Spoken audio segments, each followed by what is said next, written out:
ಹರ ಓಂ.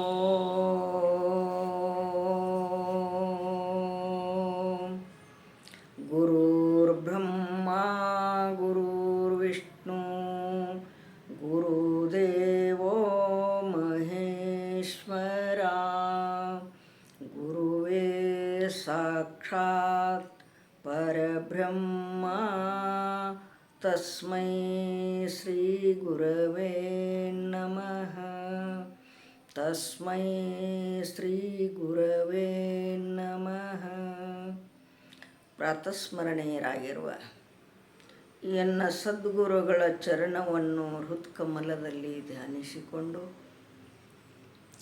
ಅದ್ವೈತ ಸಾರ್ವಭೌಮ ಚಕ್ರವರ್ತಿ ಸಿದ್ಧಾರೂಢಪ್ಪನವರಿಗೂ ಅವರ ಕರಕಮಲ ಸಂಜಾತರಾದ ಮೌನಯೋಗಿ ಗುರುನಾಥಾರೂಢರಿಗೂ ಅನಂತ ದೀರ್ಘದಂಡ ನಮಸ್ಕಾರಗಳನ್ನು ಸಮರ್ಪಿಸುತ್ತಾ ಶ್ರೀಮನ್ನಿಜುಗುಣ ಶಿವಯೋಗಿಗಳವರನ್ನು ಶ್ರೀಕೃಷ್ಣ ಪರಮಾತ್ಮನನ್ನು ಬಸವಾದಿ ಪ್ರಮತ್ತರನ್ನು ಮೊದಲು ಮಾಡಿಕೊಂಡು ಗ್ರಂಥಕರ್ತರಾದ ಪೀತಾಂಬಜಿಯವರಿಗೂ ನನ್ನ ಅನಂತ ದೀರ್ಘದಂಡ ನಮಸ್ಕಾರಗಳನ್ನು ಸಲ್ಲಿಸಿ ಜಗನ್ಮಾತೆ ಜಗಜ್ಜನನಿ ವಿಶ್ವಕರ್ಮದ ಕುಲದೇವತೆಯಾಗಿರುವ ಶ್ರೀಸಂಗಿ ಕಾಳಮ್ಮನ ಪಾದಕ್ಕೂ ದಂಡವತ್ತ ಪ್ರಣಾಮಗಳನ್ನು ಸಮರ್ಪಿಸುತ್ತಾರೆ. ಶಿವಸ್ವರೂಪಿಗಳೇ, ಇಲ್ಲಿ ವಿಚಾರ ಚಂದ್ರೋದಯದಲ್ಲಿ 1ನೇ ಕಲದಲ್ಲಿ ಏನೇನು ಹೇಳಿಕೊಂಡು ಬರುವವರಾಗಿದ್ದಾರೆ ಅಂತ ಕೇಳಿದರೆ ಪುಣ್ಯಾತ್ಮರೇ, ಅದೃಢ ಜ್ಞಾನ ಸಂಪೂರ್ಣ ಆಗೈತಿ. ಅದೃಢ ಅಪರೋಕ್ಷ ಬ್ರಹ್ಮಜ್ಞಾನ ಪೂರ್ಣವಾಗೈತಿ. ಇಲ್ಲಿ ಇನ್ನು ದೃಢ ಅಪರೋಕ್ಷ ಬ್ರಹ್ಮಜ್ಞಾನ ಅಂದರೇನು ಪ್ರಶ್ನೆ ಮಾಡ್ತಾರೆ. ಇಲ್ಲಿ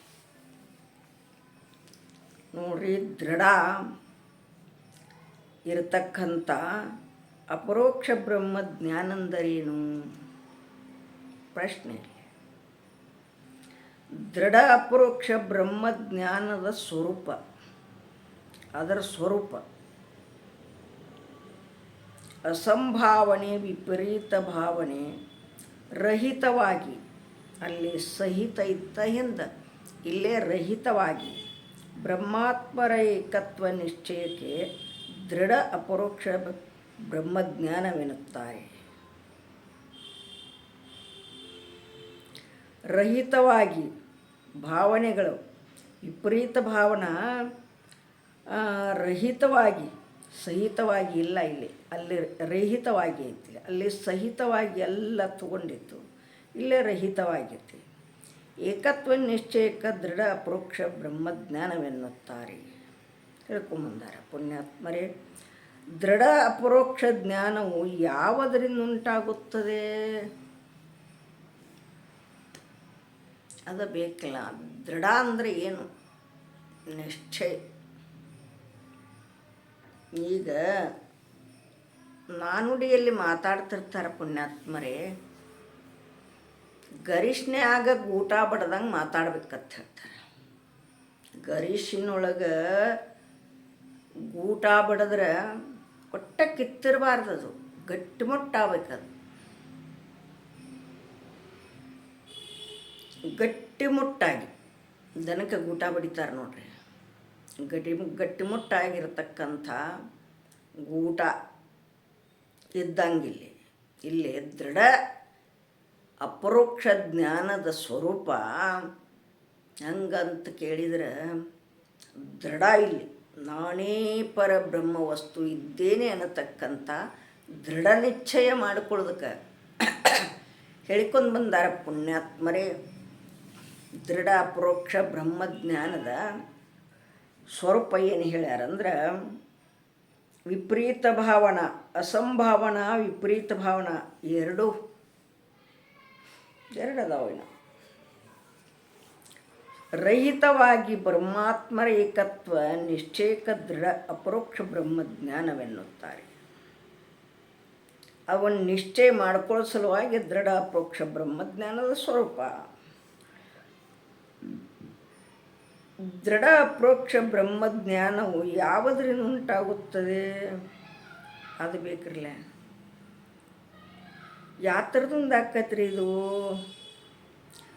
ದೃಢ ಅಪ್ರೋಕ್ಷ ಬ್ರಹ್ಮಜ್ಞಾನದಲ್ಲಿ ಹೇತು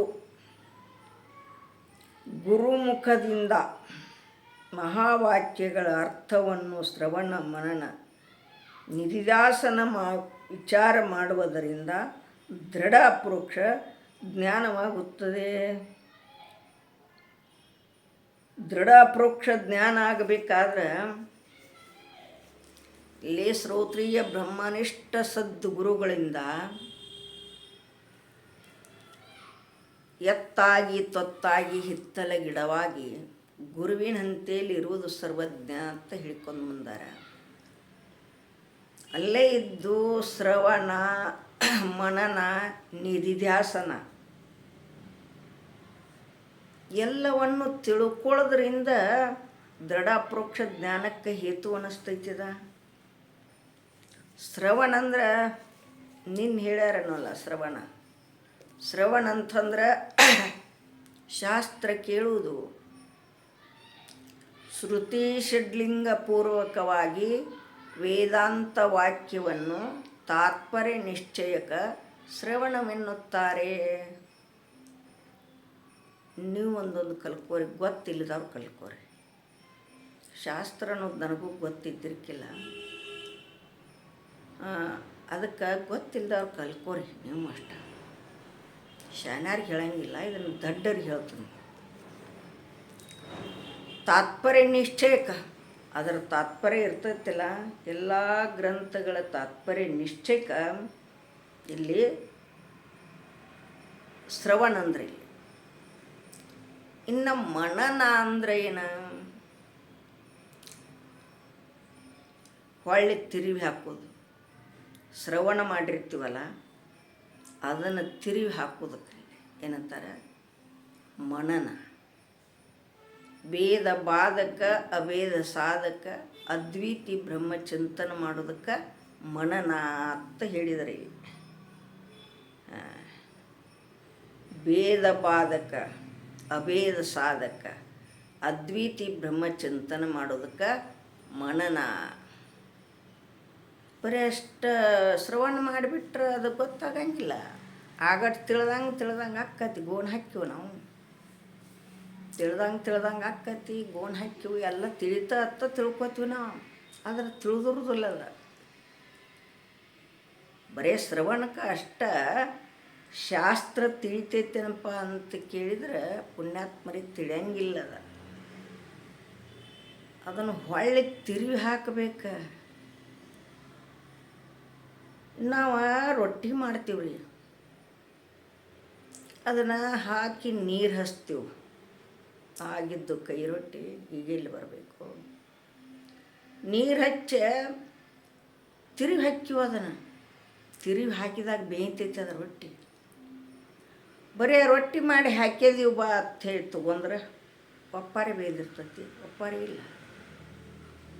ನೋಡ್ಬೇಕಾರೆ ನಾವು ಒಪ್ಪಾರೇನ ಬೇಯ್ದಿರ್ತೈತಿ, ಒಪ್ಪಾರಿ ಹೆಸಿದಂಗೆ ಇರ್ತೈತಿ. ಎರಡೂ ಕಡೆ ಬೇಯ್ತಪ್ಪ ಅಂತಂದ್ರೆ ಮತ್ತೊಮ್ಮೆ ತಿರುವಿ ಹಾಕೋದು. ಅದನ್ನು ರೀ ಮೊದಲು ಹಾಕೋದ, ಅದನ್ನು ತಿರುವಿ ಹಾಕೋದ, ಮತ್ತೊಮ್ಮೆ ಹಾಕೋದ. ಅದು ಬುರು ಹೊಟ್ಟೆಗೆ ಬರ್ತೈತೆ. ಅಂದಾಗ ರುಚಿ ಹತ್ತೈತೆ ಅದ್ರ ರೊಟ್ಟಿ. ಅದರಂತೆ ಇಲ್ಲೇ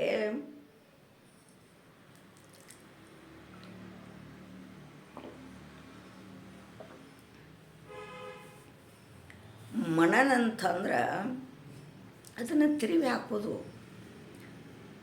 ಶ್ರೋತ್ರಿಯ ಬ್ರಹ್ಮನಿಷ್ಠ ಸದ್ಗುರುಗಳ ಕಡೆಯಿಂದ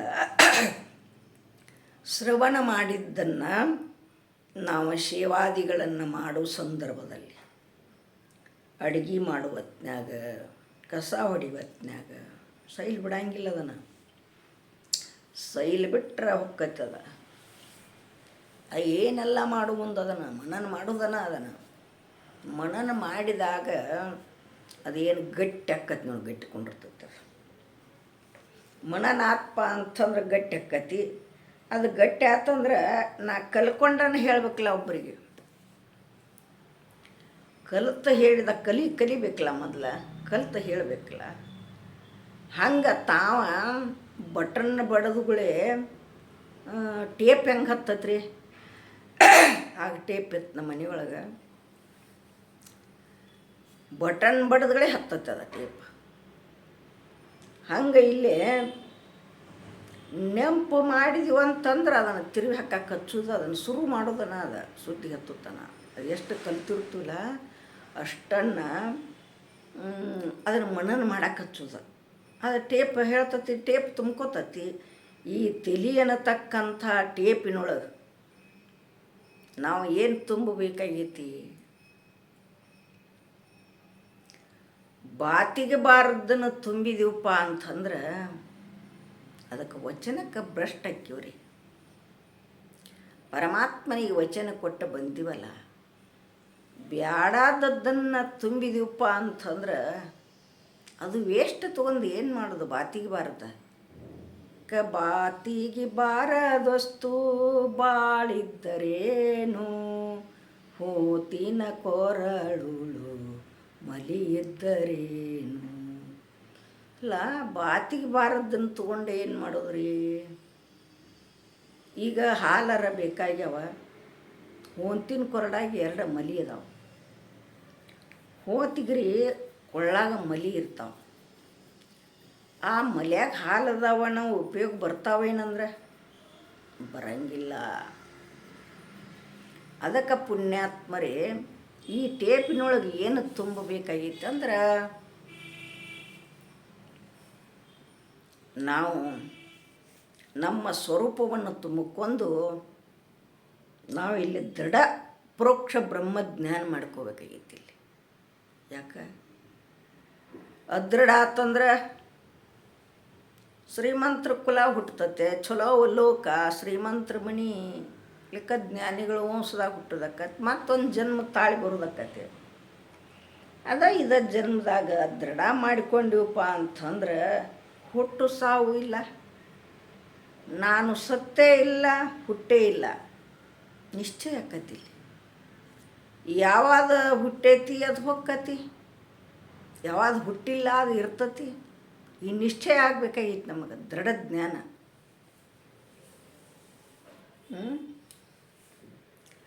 ಇಲ್ಲಿ ದೃಢ ಜ್ಞಾನ ನಿಶ್ಚಯ ಆಗಬೇಕಾಗೈತೆ.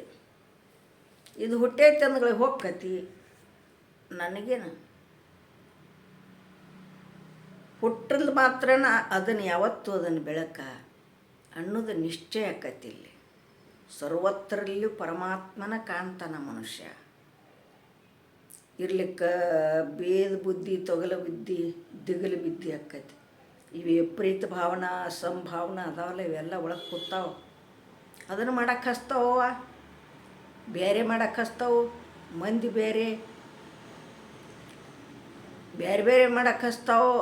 ಸಂಶಯ ಹಚ್ತತೆ, ಅವ್ರ ಮೇಲೆ ಸಂಶಯ ಬರಾಕತ್ತತೆ. ಅದಕ್ಕಾಗಿ ದೃಢ ಅಪ್ರೋಕ್ಷ ಜ್ಞಾನ ಆಯ್ತಪ್ಪ ಅಂತಂದ್ರೆ ಯಾವುದು ಚಿಂತೆನೂ ಇಲ್ಲ. ನನ್ನ ಚಿಂತನದಾಗ ನಾ ಇರ್ತಾನೆ. ಯಾರ ಬಂದ್ರೆ ಮ್ಯಾಲೆ ಮಾತಾಡೋದು, ಒಳಗೇನತಿ ನಂದು ಶುರು ನಾ ಮಾಡೋದು. ಹಿಂಗೆ ದೃಢ ಜ್ಞಾನ ಆತಂದ್ರೆ ಜ್ಞಾನಿ ಆಗಕ್ಕೆ ಅಹರ್ಯ ಆಗತ್ತಾನ ಪುಣ್ಯಾತ್ಮರೇ. ಆದ ಕಾರಣಕ್ಕಾಗಿ ಇಲ್ಲಿ ದೃಢ ಅಪ್ರೋಕ್ಷ ಜ್ಞಾನದಿಂದ, ದೃಢ ಅಪ್ರೋಕ್ಷ ಜ್ಞಾನಕ್ಕೆ ಫಲ ಇದು, ಫಲ ತಿಳ್ಕೊಂಬಂದ. ಇಲ್ಲೇ ಶ್ರವಣ ಮನನ ನಿಧಿಧ್ಯಾಸನ ಹೇಳ್ಯಾರಲ್ಲ, ವಿಚಾರ ಮಾಡುವುದರಿಂದ ದೃಢ ಅಪರೋಕ್ಷ ಬ್ರಹ್ಮಜ್ಞಾನವಾಗುತ್ತದೆ. ನಿಧಿಧ್ಯಾಸನಾತ ಮತ್ತು ವಿಚಾರ ಮಾಡುವುದರಿಂದ ಮನನ, ಇವು 3 ಬೇಕಾರಿ. ಶ್ರವಣ ಮನನ ನಿಧಿಧ್ಯಾಸನ, ಭೇದ ಬಾಧಕ ಅಭೇದ ಸಾಧಕ ಅದ್ವೈತಿ ಬ್ರಹ್ಮಚಿಂತನಕ ಮನನ ಅಂತ ಹೇಳಿದ್ರಿ. ನಿನ್ನೆ ಆಕಳ ದೃಷ್ಟಾಂತ ಕೊಟ್ಟಿವಲ್ಲ, ಹುಲ್ಲು ತಿಂದದ್ದನ್ನು ಹೊಳ್ಳಿ ಹೆಂಗೆ ಮೆಲಕ್ಕೆ ಹಚ್ತೈತಿಲ್ಲ, ಹಂಗೆ ಆಕಳಗತಿ ಮೆಲಕ್ಕೆ ಹಚ್ಬೇಕು ನಾವು. ಮನನಿದೆ. ನಿಧಿಧ್ಯಾಸನ ಅಂದ್ರೆ ಎಲ್ಲವನ್ನು ತಿಳ್ಕೊಂಡು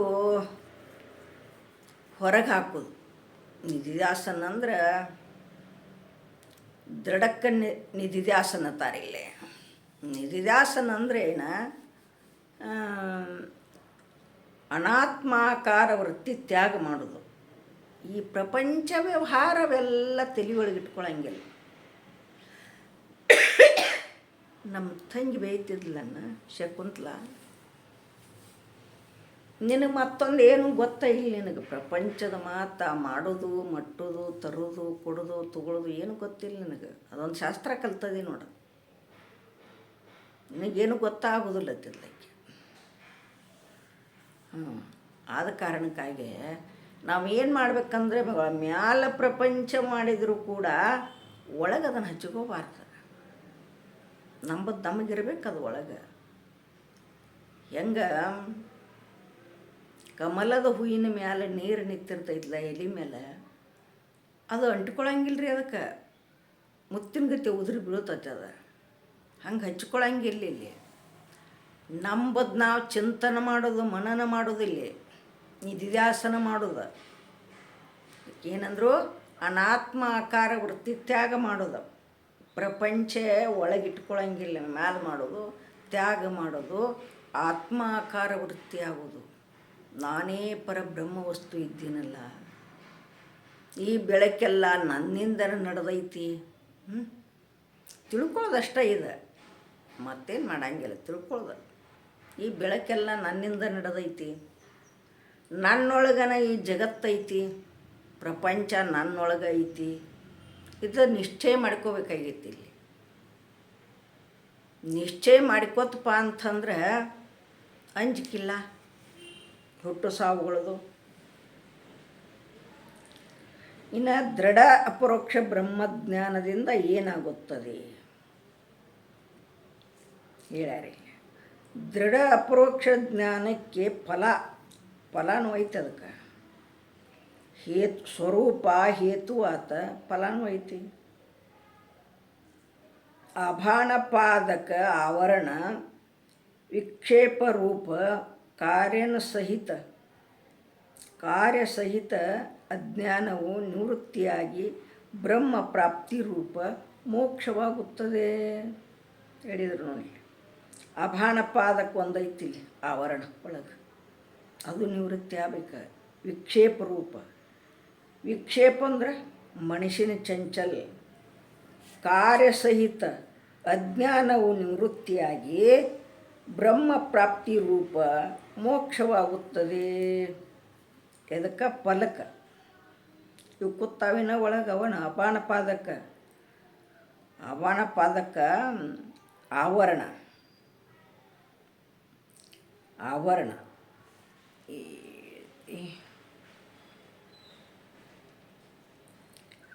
ಸರ್ಪದಂತೆ ಸಂಶಯ ದ್ರವ್ಯತ್ವ ಜಾತಿಯಲ್ಲಿ ಉಭಯಕೋಟಿ 16 ಅಲ್ಲಿ ಆಗಿತ್ತು.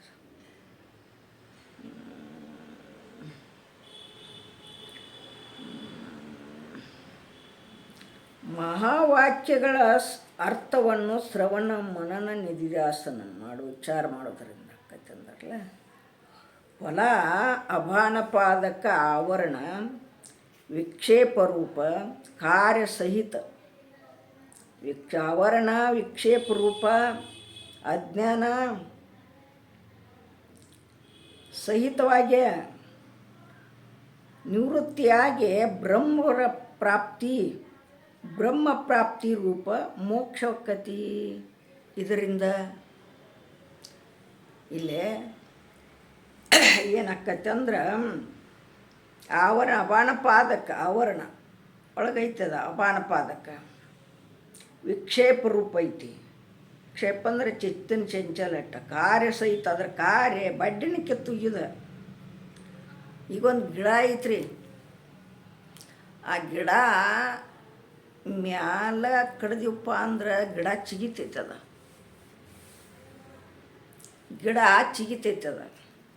ಬಡ್ಡಿ ಹೆಚ್ಚು ತೆಗೆದುಬಿಟ್ರೆ,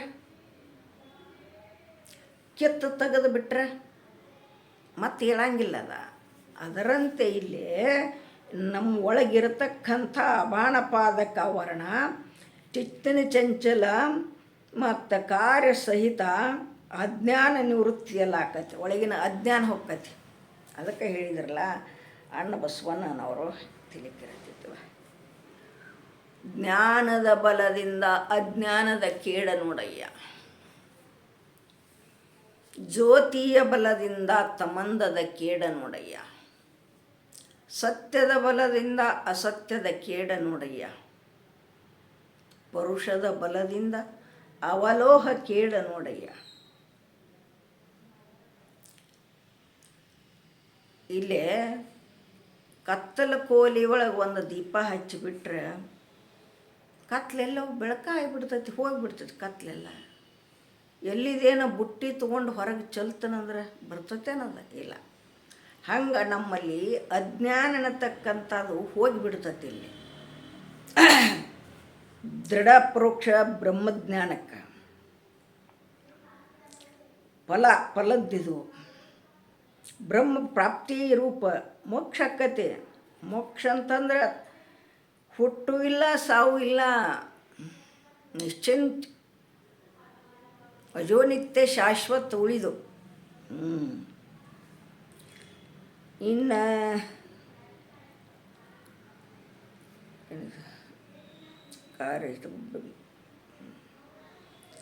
ಅಜ್ಞಾನದೇವ ಸಂಸಾರೋ ಜ್ಞಾನಾದೇವ ಮುಚ್ಚತೆ.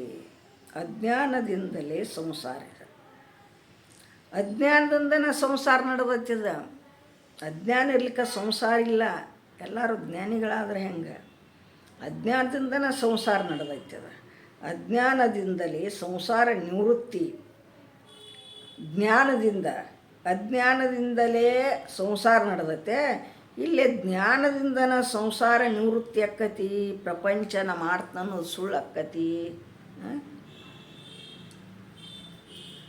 ಜ್ಞಾತ್ವಾ ದೇವಂ ಮುಚ್ಚತೆ ಸರ್ವಪಾಶೇಹ. ಇಲ್ಲೇ ದೃಢ ಅಪರೋಕ್ಷ ಬ್ರಹ್ಮಜ್ಞಾನವು ಯಾವಾಗ ಪೂರ್ಣ ಆಗುತ್ತದೆ? ಗರಿಷ್ನಾಗ ಊಟ ಪಡೆದಂಗೆ ಗಟ್ಟಿಯಾಗಿ ಯಾವಾಗ ಆಕ್ಕತಿ ಅಂದ್ರೆ ಪೂರ್ಣ ಆಕ್ಕತಿ ಅಂತ ಕೇಳಾರಿ.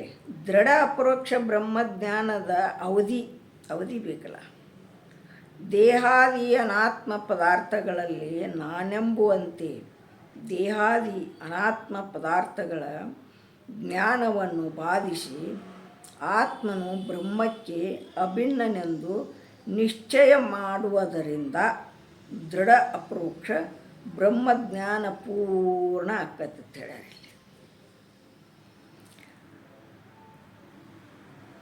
ಅವಧಿ ಅಂತ ಹೇಳ್ಯಾರ. ಯಾವಾಗ ಅವಧಿ ಆಕ್ಕತಿ? ದೇಹಾದಿ ಅನಾತ್ಮ ಪದಾರ್ಥದಲ್ಲಿ ಅನಾತ್ಮ, ನನ್ನ ಬಿಟ್ಟದ್ದು ಎಲ್ಲ ಉಳಿಕಿವು ಅನಾತ್ಮನ. ಇವು ಸಾಮಾನದವಲ್ಲ.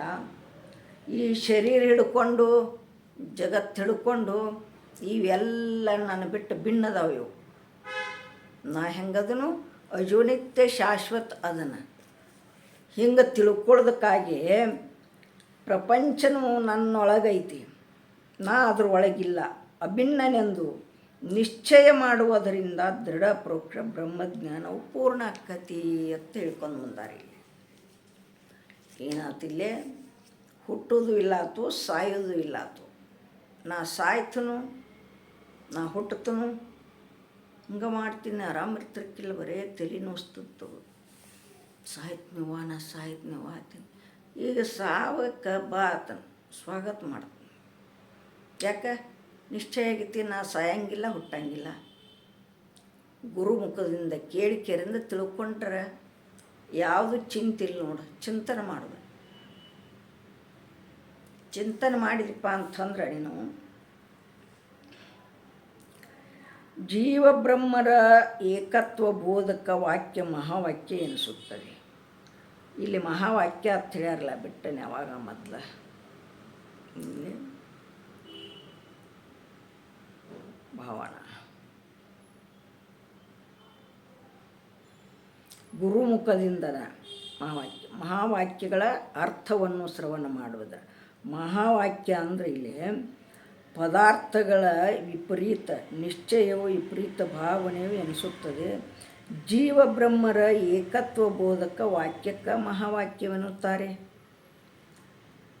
ಜೀವ ಬ್ರಹ್ಮ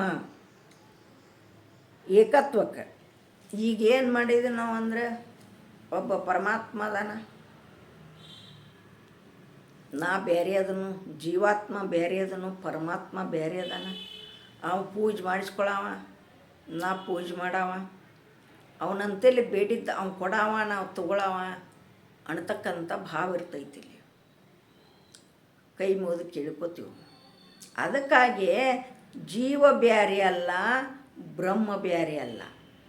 ಜೀವಾತ್ಮ ಪರಮಾತ್ಮ ಏಕತ್ವ ನಿಶ್ಚಯಕ ದೃಢ ಜ್ಞಾನ ಅಂದ್ರೆ ಏಕತ್ವ ಬೋಧಕ ವಾಕ್ಯಕ್ಕೆ ಮಹಾವಾಕ್ಯ ತರದಕ್ಕೆ. ಮಹಾವಾಕ್ಯ ಅಂತಂದ್ರೆ ಪದಗಳ ಜೋಡ್ನಕ್ಕೆ ಮಹಾವಾಕ್ಯ. ಉಭಯ ಕೋಟಿ ಎರಡು ಪಕ್ಷ. ಇಲ್ಲಿ ಪೂರ್ಣ ಸಂಪೂರ್ಣ ದೃಢದ ಜ್ಞಾನವನ್ನು ಮಾಡಿಕೊಂಡವ. ದೃಢ ಜ್ಞಾನ ಆಗಬೇಕಾದ್ರೆ ಇಷ್ಟೆಲ್ಲ ಐತಿ ಪುಣ್ಯಾತ್ಮರೇ. ನಾವು ಏನು ಮಾಡಬೇಕಾಗಿತ್ತು ಅಂದ್ರೆ ತನು ಮನ ಧನ ಸದ್ಗುರುನಾಥನಿಗೆ ಅರ್ಪಣೆ ಮಾಡಿ ನಮ್ಮ ಸ್ವರೂಪವನ್ನು ತಿಳ್ಕೋಬೇಕಾಗಿತ್ತು, ದೃಢ ಜ್ಞಾನವನ್ನು ಮಾಡ್ಕೋಬೇಕಾಗೈತಿ. ಈ ಎರಡು ಪುಷ್ಪಗಳನ್ನು ಆ ಸದ್ಗುರುನಾಥನ ಪಾದದ ಮೇಲಿಟ್ಟ ಮುಗಿಸ್ತಾ ಇದ್ದೇನೆ. ತತ್ಸತ್ಪರ ಬ್ರಹ್ಮಣೇ ನಮಃ. ಹರಿ ಓಂ. ತಪ್ಪ ತಡೆಗಳಾದರೂ ತಿಳ್ಕೊ.